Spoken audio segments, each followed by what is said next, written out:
하나님 말씀은 열왕기하 2장 15절에서 18절까지입니다. 우리 같이 한 목소리로 함께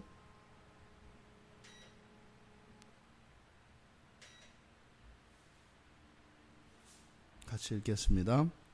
맞은편 여리고에 있는 선지자의 제자들이 그를 보며 말하기를 엘리야의 성령이 하시는 역사가 엘리사 위에 머물렀다 하고 가서 그에게로 나아가 땅에 엎드려 그에게 경배하고 그에게 이르되 당신의 종들에게 용감한 사람 50명이 있으니 청하건대 그들이 가서 당신의 주인을 찾게 하소서.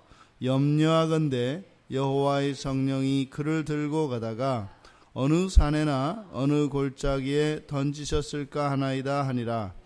엘리사가 이르되 보내지 말라 하나 무리가 그로 부끄러워하도록 강청하매 보내라 한지라.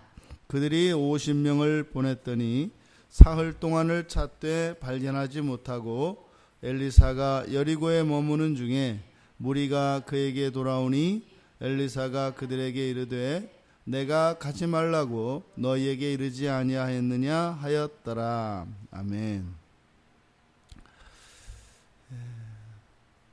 맞은편 여리고에 있는 선지자의 제자들, 이들은 이미 여리고에 도착했을 때 그 열왕기하 2장 5절에 보면 엘리사에게 다가와서 엘리야의 승천 소식에 대해서, 엘리야가 승천할 것에 대해서 알고 있는지 물어봅니다. 그래서 이미 이들은 이것이 하나님의 계시에 의한 것이었는지 어떠한 것이었는지는 알 수 없지만 어쨌든 엘리야의 승천에 대해서 이들이 감을 잡고 있었고 또 엘리사 또한 그것을 알고 있었다라고 이야기를 합니다. 그런데 오늘 본문의 내용을 보면 그들이 그렇게 확신하고 있었던 것, 그 일이 막상 일어나고 나니까 그것을 믿지 못하고 있는 선지자의 그 제자들을 보게 됩니다. 먼저 그들은 엘리사에게 그 엘리야의 성령이 임한 것을 눈으로 확인했습니다. 그래서 엘리사를 엘리야와 동등한 대우를 합니다. 그것이 15절에서 엘리사 앞으로 나아가서 땅에 엎드려 경배한 것을 보면 그것이 이제 엘리사의 권위를 인정하고 또 엘리사를 엘리야가 감당하였던 그 선지 직분, 이스라엘의 선지자 직분을 이어받은 자임을 인정하는 행위로 보여줍니다. 그런데 그 뒤에 있는 내용들을 살펴보면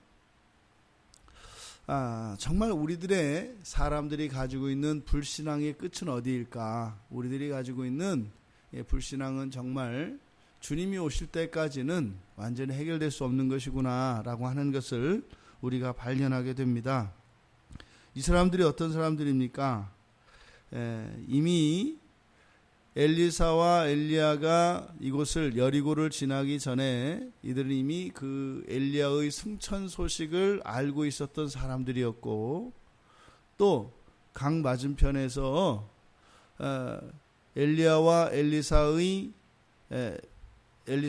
이 선지 직분이 계승되어지는 것과 또 엘리야가 승천하는 것을 확인하러 온 사람들이거든요. 그래서 엘리사가 엘리야와 마찬가지로 똑같은 권능을 행하며 강을 건너왔을 때 이것은 하나님의 뜻이 이루어진 것이구나 라고 하는 것을 분명히 알 수 있습니다.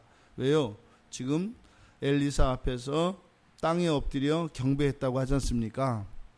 그러면 엘리사에게 성령의 역사가 일어났다면 또 엘리야에게도 동일하게 성령의 역사가 일어나서 그들이 알고 있었던 그 내용 그대로 승천하셨다는 것은 자연스럽게 이들이 받아들이는 것이 자연스럽습니다.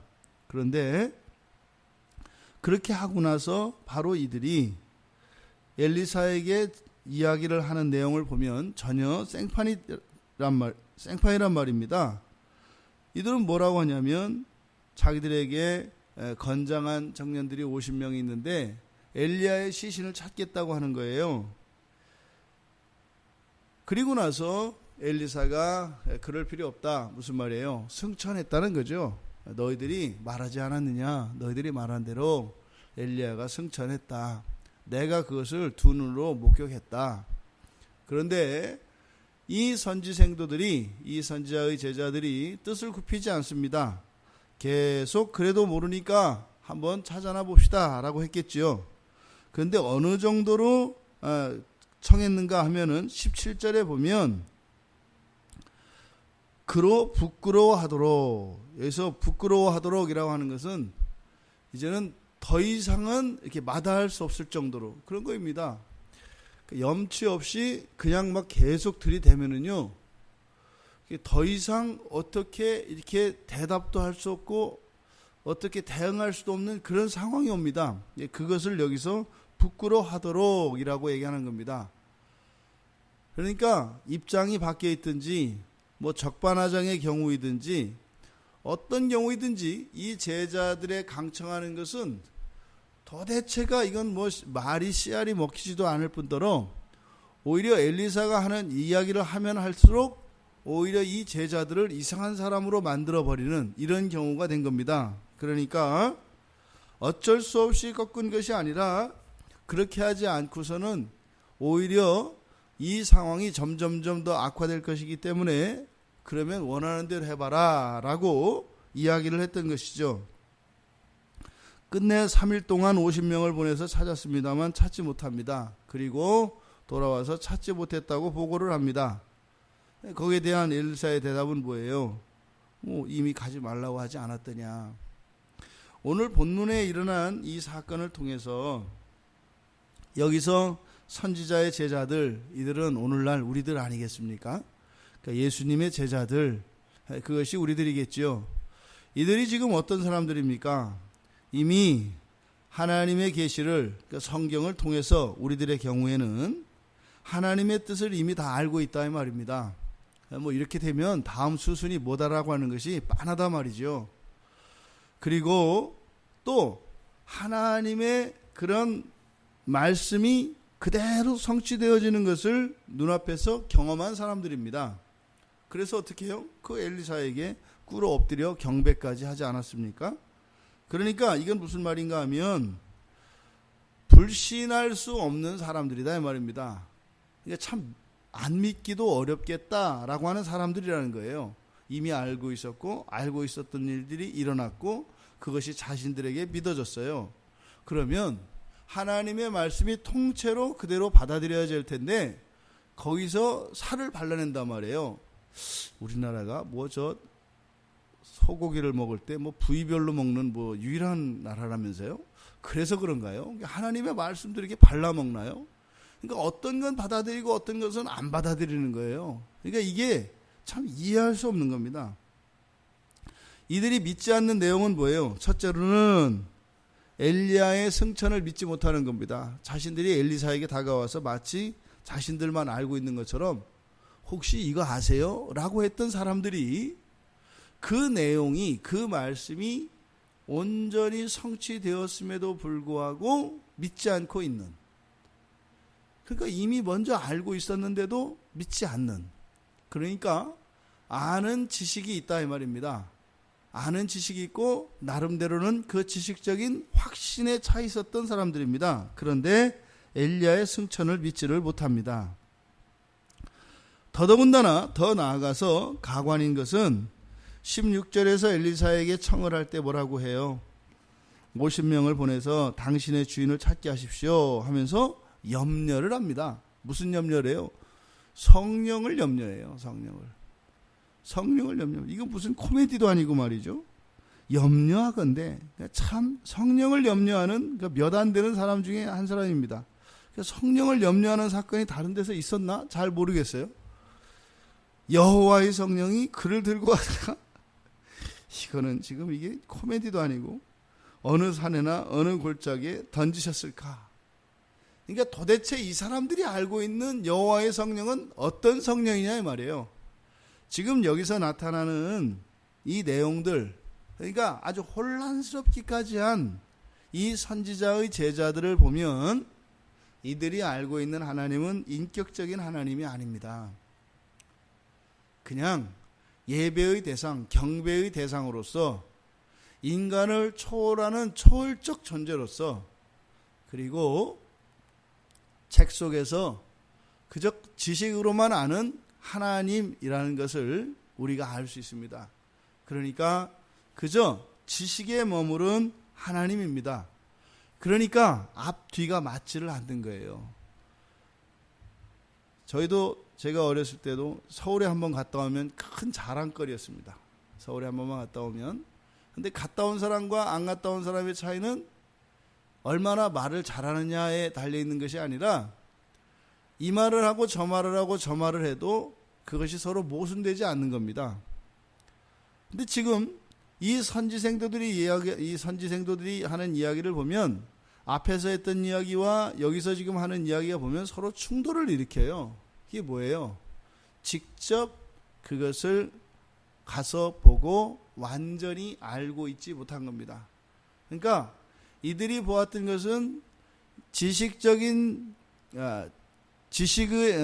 지식적으로 아는 하나님이고, 또 이들이 경험한 바, 그것은 아주 지엽적이고 부분적인 것임에도 불구한데, 이들이 하나님을 믿는 방식은 자신들의 지식에 기준해서 그 지식의 한도 내에서 재해석함으로써 하나님을 알아갑니다. 그러니까 하나님께서 엘리야를 승천시키신 것을, 또 엘리사에게 성령이 임한 것을 보았음에도 불구하고 있는 그대로를 보는 것이 아니라, 이 지식, 인간의 지식이라고 하는 전제에 가려져서 온전한 그 하나님의 뜻이 들어가지 않는다 이 말입니다. 그러니까 이것이 재해석되어지면서 하나님 말씀의 일부만이 들어가는 거예요. 그러니까 하나님 말씀이 없는 것은 아니지요. 그런데 온전하지 않음으로 인해서 이러한 불신앙의 모습들이 삶 속에서 보여지고 있는 것입니다. 엘리야의 승천도 믿지 못하고, 또 성령이 어떠한 분이신지도, 또 성령께서 실수 없이, 그리고 하나님의 뜻을 온전히 이루실 것이라고 하는, 또 성령이 곧 하나님이신 것을 알지 못함으로 인해서 이들의 불신앙이 초래되었던 것입니다. 우리들에게도 만약에 하나님을 아는 것이 하나님과의 인격적인 만남에 기초하지 않고 지식에 기초한 믿음, 지식에 기초한 그러한 신앙생활을 하고 있다면, 분명히 우리의 생활 속에서도 이러한 모순과 이러한 불신앙의 모습들이 일어나게 됩니다. 제 안에도 있습니다. 제 안에도 제가 믿는다고 고백하는 것, 제가 믿었다고 생각하는 것과 저의 삶의 행위가 다른 것들이 분명히 있습니다.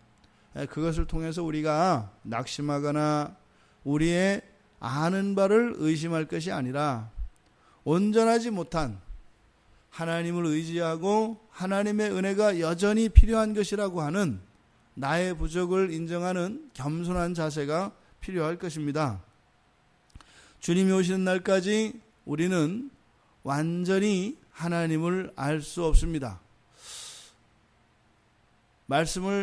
설교를 준비하면서 그 말씀이 이렇게 우리들이 많이 하는 이야기가 생각이 났어요. 설교자들이 종종 하는 이야기가 해 아래 새 것이 없다. 해 아래 새 것이 없다. 그래서 성경을 보고 이미 기존에 내려진 모든 해석들 안에 다 있다. 기발한 것을 생각하지 마라라고 하는 것이 우리 이제 설교자들에게 주시는 그 신대원에서 교수님들이 가르치실 때 금원과 같이 주시는 말씀입니다. 그래서 기존의 정통 신학자들의 해석을 뛰어넘는 그러한 어떤 해석이 있을 거라고는 생각하지 마라. 이미 모든 해석들은 다 있다. 저희들 안에 늘 그게 있죠. 그래서 또 때로는 그렇게 기존의 해석을 좀 뛰어넘는 어떤 파격적인 그런 해석을 통해서 좀 인기를 얻고 싶기도 하고 다른 사람들보다 좀 나은 것처럼 보여지고 싶은 그런 열망들이 있죠. 그런데 분명히 그런 경우에는 정통적인 해석 그리고 성경에 의한 해석이 아니라 어떤 사견을 가지고 그것을 절대화하려고 하는 그러한 우리 마음속에서 일어나는 이런 잘못된 욕구, 잘못된 이런 정욕을 억누르는 데는 분명히 그 효용 가치가 있습니다만, 또 한편으로는 이제 어제는 그런 생각이 드는 거예요. 그러면 성경은 이미 우리에게 모두 다 알려졌다는 얘기인가? 그러니까 문득 그런 생각이 드는 거예요. 그게 굉장히 교만한 얘기였구나. 한편으로는 설교자들에게 귀감이 되어지고 이렇게 경계심을 갖도록 하는 좋은 유익이 있었음에도 불구하고 또 한편으로 반대로 생각을 하니까 그러면 성경이 이미 지금 모든 게 완벽하게 다 해석이 됐다는 얘기인가? 그럴 수 없죠.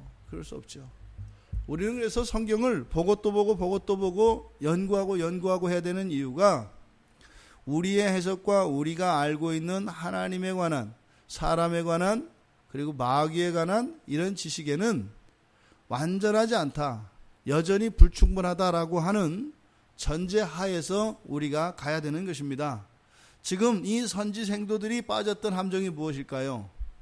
본인들이 가지고 있는 이런 지식과 본인들이 가지고 있는 이 믿음의 체계가 확실한 것으로 이들은 생각을 했습니다. 그러니까요, 엘리사를 부끄럽게 할 정도로까지 강청할 수 있었던 겁니다. 우리가 신앙생활을 하며 교회가 필요한 이유가 바로 이런 것입니다.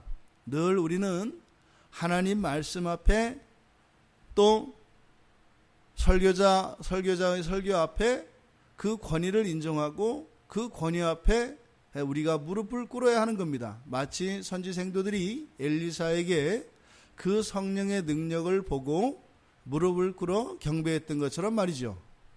우리에게 내가 아닌 다른 권위자가 사라진다면 성경을 바로 볼 수도 없고 우리의 신앙생활이 바르게 될 수 없습니다. 그것이 지금 이 선지생도들이 비록 엘리사 앞에 무릎을 꿇고 경배하였을지라도 하나님 앞에는 온전히 무릎 꿇고 있지 않은 절대 권위자이신 성령께는 무릎을 꿇고 있지 않은 모습을 보게 됩니다. 과연 이 엘리사에게는 무릎을 꿇고 성령께 무릎을 꿇지 않았던 이 선지생도들, 이들과 비교하여서 우리들은 어떨까요? 우리들은 과연 성령의 역사와 그리고 천지를 창조하신 하나님, 우리를 구원하신 그 예수 그리스도의 무한하신 은혜와 사랑에 대하여 권위를 인정하고 있을까요? 또 교회의 권위를 인정하고 있을까요? 또 말씀을 가르치는 이 설교자들의 권위를 인정하고 있을까요? 만약에 그렇지 않다면 우리의 신앙 속에는 우리가 알지도 못하는 사이에 우리가 원하지 않았던 불순종의 삶과 불순종의 생활 방식이 우리의 삶 속에는 반드시 있을 것이라는 겁니다. 그것을 어떤 행위의 문제로 그것을 고쳐서 되는 것이 아니라 우리 안에 있는 근본적인 신앙의 잘못된 부분들을 발견하고 그것을 고쳐야 할 것입니다. 오늘 하루 우리의 삶 속에서 늘 우리가 고민하고 낙심할 수밖에 없는 이러한 삶의 모습들이 있지 않습니까?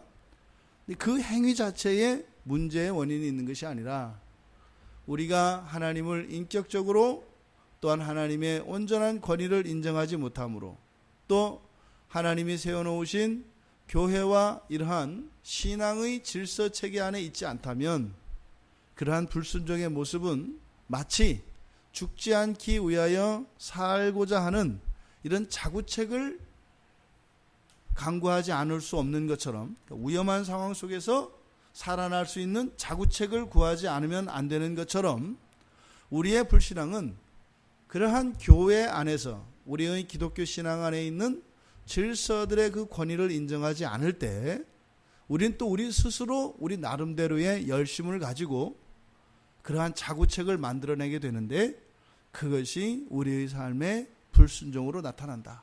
그러니까요, 우리 자신은 그것을 불순종이라고 할 수 없습니다. 오히려 어떻게 해요? 선지자를 부끄럽게 할 정도까지의 강청, 열심으로 나타납니다. 우리 안에 있는 신앙의 불결의 요소들을 돌아보고 또 하나님께서 그것을 고쳐주실 수 있도록 은혜를 구할 수 있는 오늘 하루가 되길 바랍니다. 그렇다면 오늘 하루는 우리에게 참 가치 있고 의미 있는 그런 하루가 될 것입니다. 우리의 더욱 순결한 신앙을 위하여 살아가시는 또 은혜를 구하시는 우리 모두가 되기를 주님의 이름으로 축원합니다. 하나님, 강 건너편 그 맞은편에 있었던 선지 생도들, 엘리야의 승천에 대하여 이미 알고 있었음에도 불구하고 막상 그 일이 일어났을 때 믿지 못하였던 이러한 불순종의 모습이 저희들의 삶 속에서도 일어나고 있음을 고백합니다. 하나님, 오늘 말씀을 통하여 저희들 안에 있는 이런 불순종이 오히려 열심의 모습으로 변장하고 있는 이러한 것들이 무엇인지 깨달아지기를 원합니다. 인격적인 주님과의 만남을 원하며 날마다의 삶 속에서 동행하시는 우리 주님과 늘 사귐이 있는 생활을 통해서 저희들 안에 잘못되어진 전제들을 내려놓고 순전한 지식으로, 순전한 하나님을 아는 지식으로 바뀔 수 있기를 원합니다. 또한 하나님, 저희들이 가진 전제들을 철저히 내려놓게 하시고 하나님이 저희들에게 주신 교회의 권위와 말씀의 권위와 하나님의 절대 권위를 저희들이 인정함으로 저희들이 원하지 않는 불순종에서 벗어나 순종하며 살아가는 착한 신자들이 될 수 있도록 은혜를 내려 주시옵소서. 이 한날 저희들을 살펴보기 원합니다. 저희들의 생활 속에 저희들이 알지 못하는 중에 저희들의 일상이 되어버린 불순종의 모습이 무엇인지 발견할 수 있도록 도와주시고 그 원인이 되어지는 저희들의 신앙이 더욱 순결해질 수 있도록 은혜를 내려 주시옵소서. 감사하며 예수님의 이름으로 기도드리옵나이다. 아멘.